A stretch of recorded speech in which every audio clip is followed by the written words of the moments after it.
শুভ সকালের শুভেচ্ছা জানালাম বন্ধুরা। কালকে রাতে স্টেশন থেকে ফুল টুল সব এনে রেখে দিয়েছি। জানি যে আজকে বুধবার, কালকে রাত পোহালেই বৃহস্পতিবার। মাথার মধ্যে একটা টেনশন আছে।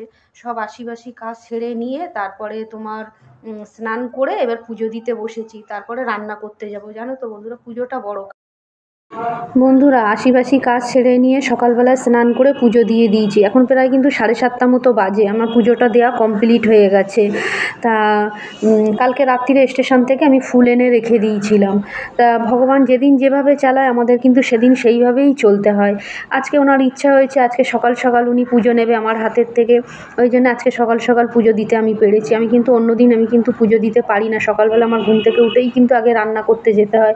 কেন মেয়ে স্কুলে যাবে, হাজব্যান্ড খেয়ে কাজে যাবে, টিফিন নিয়ে যাবে, ওদেরকে রেডি করে রান্না করতে পারলে আমি কোনো কাজই শান্তি মতন করতে পারি না, জানো তো।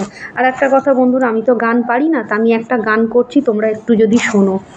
তুমি নির্মল করো, মঙ্গল করো, মলিন মর্ম মুছায়, তব পূর্ণ কিরণ দিয়ে যাক মোরে, মোর কালিমা ঘুচায়, মলিন মর্ম মুছায়। তুমি নির্মল করো, মঙ্গল করো, মলিন মর্ম